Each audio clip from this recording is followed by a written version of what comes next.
Okay, what was it like working with the Grouch on the Heroes in the City of Dope? I mean, Grouch is the homie, man. He's a real cool dude, down to earth, intelligent person. So it's easy to work with him, man. Like it's we get together, the music just flows, and that's part of the reason why Silly Putty came out so good, and why people felt Heroes in the City of Dope so much is because the chemistry between the three of us is so easy, man. It's like the music just comes out. It's a good thing. Um, Originally your name was Zion, now you go by Zumbi. Why then change your names? Ooh, good question.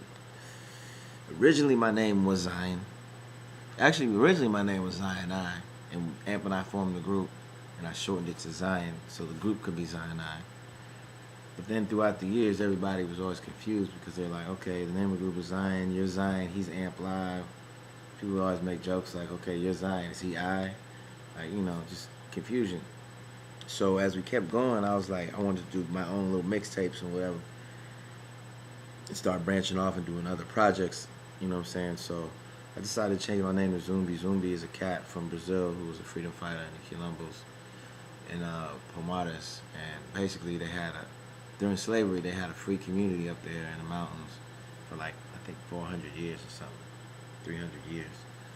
And the European powers would always come, each colonizing power would come and try to take it over because they represented freedom during slavery.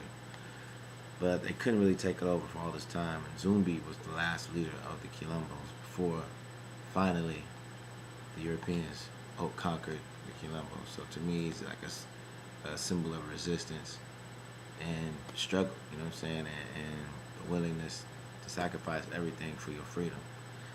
So that's what's up. What are your thoughts on Oscar Grant? How do you think we can stop police brutality from happening? I mean, Oscar Grant was a straight up tragedy. I think we all recognize that.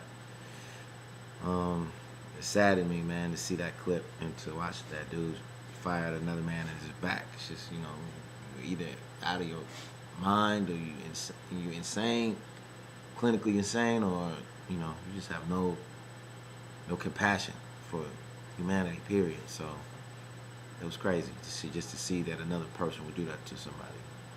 How can we stop police brutality? I think one of the only ways, man, is to narrow the gap between the community and the police.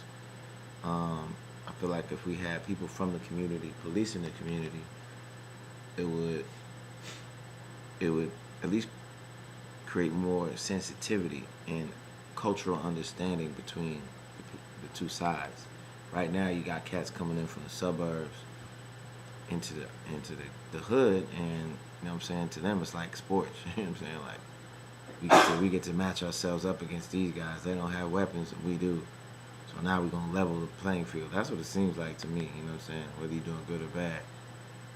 It don't really matter. It's just like the attitude is what it's all about. So I feel like if people from these areas, you know what I'm saying, like guys from West Oakland and East Oakland was encouraged, or more like being a police officer was actually respectable, and it was encouraged, and they were paying good. They're like, we'll come to your neighborhood, you police your own neighborhood, you know everybody by name, blah blah blah. I feel like it would narrow the gap between the two sides, but right now it's almost like all-out war because there's no respect between the two. That's my thoughts. Next question is about Darfur. What are your opinions about the war in Darfur? What do you think people can do to help spread knowledge about the subject? I mean, I think that's another tragedy occurring on planet Earth right now, where the Africans are basically being hunted, murdered,